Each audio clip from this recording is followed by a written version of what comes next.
Les étudiants camerounais, actuellement, depuis le 1er janvier 2023, chaque document à certifier au ministère des Relations extérieures coûte désormais 20 000 francs CFA. Donc ça veut dire quoi? Ça veut dire que si tu as ton relevé de notes, si tu as l'attestation de réussite, si tu as un diplôme, tu dois compter le nombre de documents fois 20 000. Donc par exemple, Excellente année 2023 les amis, je suis très content parce que nous venons d'atteindre la barre de 500 abonnés sur notre plateforme YouTube.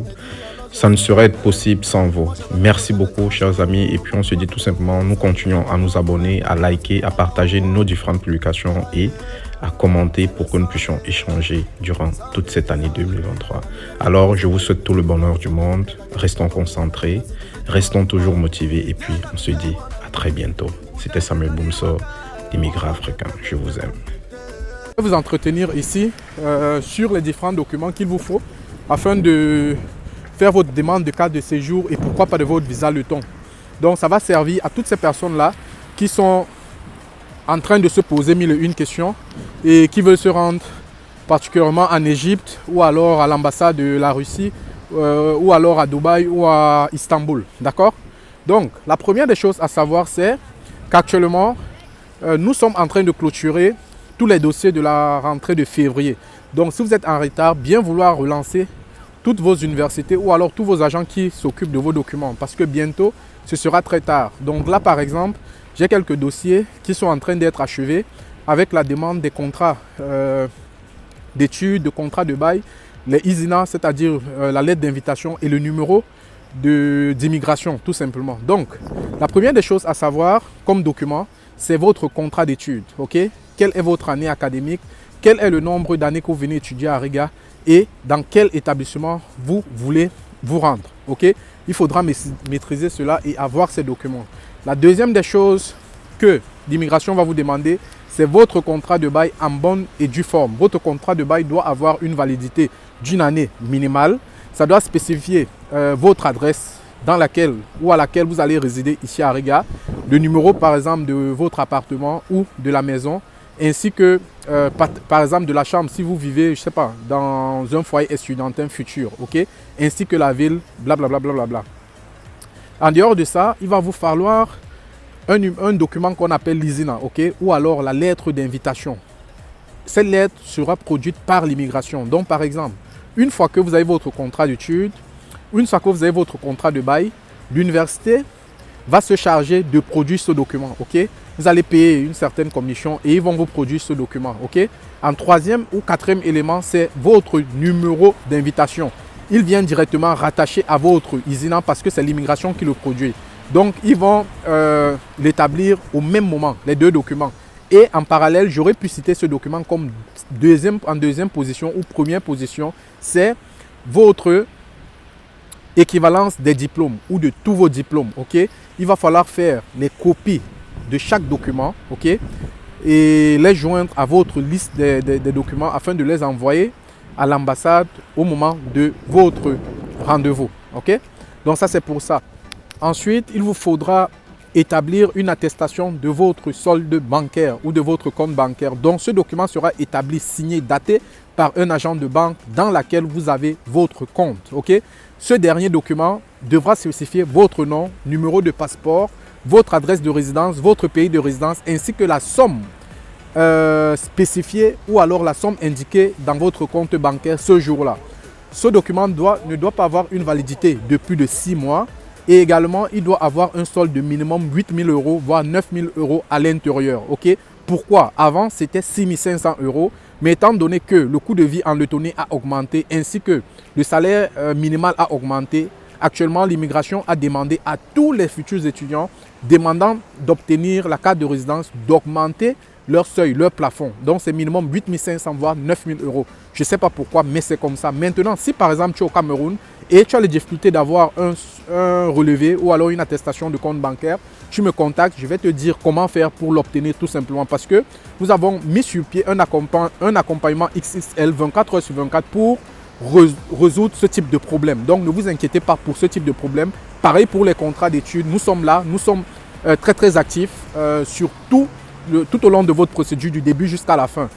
Maintenant, une fois que vous avez tous ces documents, ok, vous avez reçu tous vos documents, avant d'obtenir par exemple le visa de l'Égypte pour ceux qui sont en Afrique, ou alors avant de vous rendre à l'ambassade de la Lettonie à Moscou, à Istanbul, à Dubaï, ok, veuillez légaliser et certifier tous vos documents, c'est-à-dire vos relevés de notes, vos diplômes, votre casier judiciaire que vous devrez établir dans votre pays de naissance ou de résidence. Donc si tu vis au Cameroun, tu devras l'établir uniquement au Cameroun. Mais si tu vis en Russie, tu demandes ça à l'immigration russe, ils vont t'établir un casier judiciaire que tu vas devoir également certifier et mettre la postille dessus. Donc tu demandes la postille en Russie, on va te dire ce que c'est.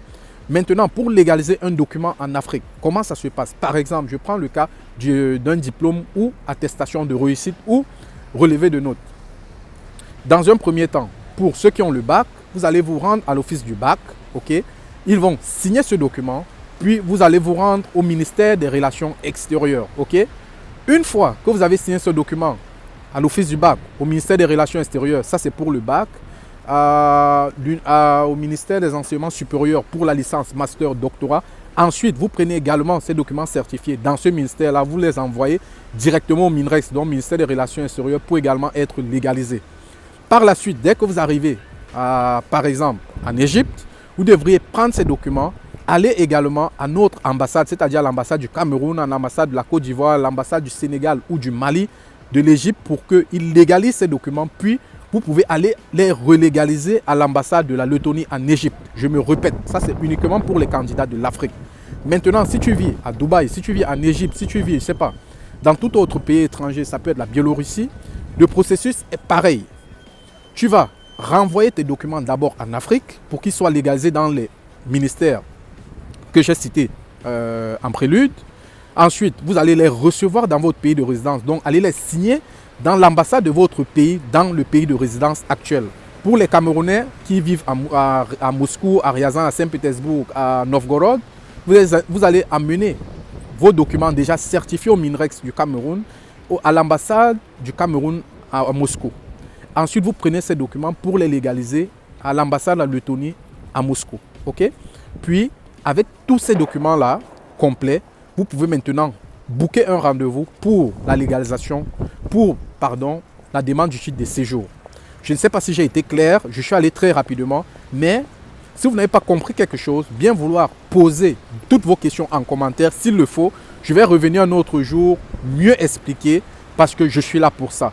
Donc, si tu es arrivé ici et tu as une question, tu poses en commentaire. Si tu n'as pas compris quelque chose, tu peux me contacter directement si ta procédure est déjà en cours. Et tout simplement, je vais t'aider, nous allons causer et puis tu vas également avoir ton titre de séjour ainsi que ton visa.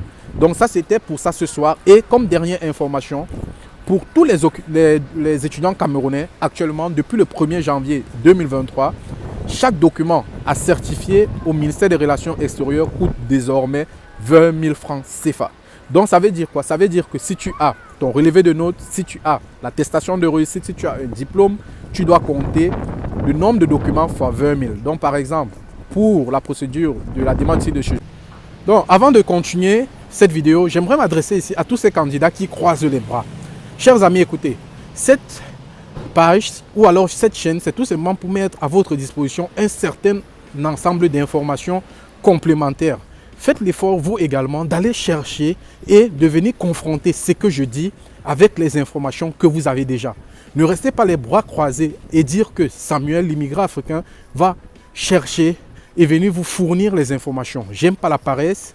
Moi, j'aime toujours dire, je suis venu à Riga. On m'a tout simplement donné le contact d'une université ou agence que j'ai contactée et j'ai fait ma procédure de A à Z tout seul sans demander de l'aide à personne. Je suis arrivé à Riga, personne ne m'attendait. J'ai eu à être confronté à un certain nombre de situations jusqu'à ce que je puisse avoir cette petite stabilité et à partager mon retour d'expérience. Donc vous également, je vous invite tout au long de votre procédure ou alors de vos procédures d'être actif. Ça ne sert à rien de demander l'argent à vos proches parents, à vos frères et sœurs ou copains ou copines pour faire votre procédure et vous croiser les bras. La vie n'est pas facile. Là, il est presque 19 h, je sors du boulot. Nous sommes en plein hiver, j'aurais pu aller dormir, mais non, j'ai décidé de tourner cette vidéo en plein air. Donc s'il vous plaît, chers amis, restons positifs et écoutez tout ce que je dis également attentivement du début jusqu'à la fin.